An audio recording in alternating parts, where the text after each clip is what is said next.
نحمده ونصلي على رسوله الكريم اما بعد فاعوذ باللہ من الشیطان الرجیم بسم اللہ الرحمن الرحیم۔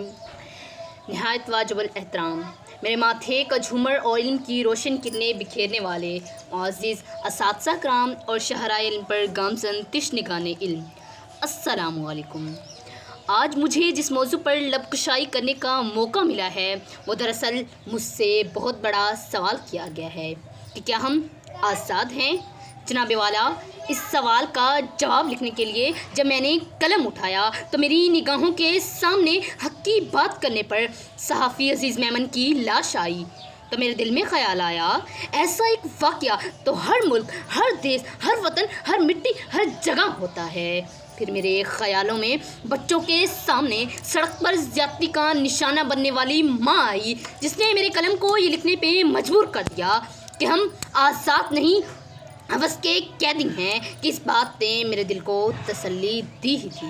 کہ دیکھو، آزاد ملک میں بیٹھ کے ناشکری جیسے الفاظ مت لکھنا۔ ابھی اس بات نے میرے دل کو بہلایا ہی تھا کہ اے ٹی ایم مشین کی کیمراز کی ویڈیو میرے ضمیر کو جھنجھوڑنے لگی کہ لکھ تو حق لکھ۔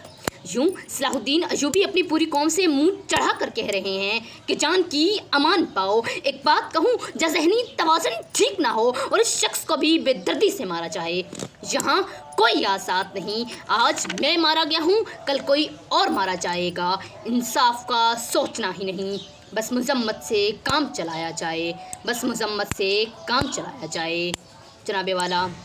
ابھی میں نے لکھنے کی جسارت شروع ہی کی تھی کہ فلسطین، کشمیر، برما اور چیچنیا کے لوگوں نے چیخ چیخ کر پکارا کہ اے بے خبر، تو آزادی کی نعمت سے آشنا ہی نہیں، تیری تو ابھی اس موضوع پر لکھنے کی عمر ہی نہیں، تو آزاد ہے، ہاں تو آج آزاد ہے، تو پڑھنے کو آزاد ہے، تو لکھنے کو آزاد ہے، تو آج اسٹیج پر کھڑے ہو کر تقریر کرنے کو آزاد ہے، تیرے گھر کے مرد عبادت گاہوں میں جا کر عبادت کرنے کو آزاد ہیں۔ چلو مان لیں 20% لوگ معاشرے کی خرابی کی وجہ سے ناانصافی کا شکار ہوئے ہوں گے۔ ارے تو آج نوشرہ فیروز کے مجمع کے سامنے اور ان کے لیے حق کی بات کرنے کو آزاد ہے۔ ارے ہمیں تو یہ حق بھی حاصل نہیں کہ بیت المقدس میں اپنا پرچم لہرا سکیں، ہمیں تو یہ حق بھی حاصل نہیں کہ سری نگر کو اپنی ملکیت بتا سکیں۔ ارے آج اگر تو نے خود کو قلم سے خود کو آزاد نہیں لکھا تو یاد رکھ، تم نے 1947 کی جدوجہد پر وار کیا، تم نے لفظ آزادی کو رسوا کیا، تم نے آزادی کی غلط تشکری کر کے کام بہت بیکار کیا، اور تم نے خود کو قیدی کہہ کے قلم کا غلط استعمال کیا، اور تم نے خود کو قیدی کہہ کے قلم کا غلط استعمال کیا۔ جناب اعلیٰ، یہ چیخیں، یہ آوازیں، یہ پکار میری سماعت سے ٹکرائی، میرا ہاتھ کانپنے لگا، قلم نیچے گرا اور میں نے اس موضوع پر لکھنے سے انکار کیا، اور بالآخر میں اس نتیجے پر پہنچی کہ میں اس ایوان میں بیٹھے لوگوں کو دو پہلو بتا کر فیصلہ آپ لوگوں پر چھوڑ دیا جائے کہ ہم آزاد ہیں، لیکن فیصلہ کرنے سے پہلے یاد رکھیے کہ ہم ابن روشن ہی نہیں، ہم جابر ہیں، ہم ابن سینا، ہم ابن الحسن،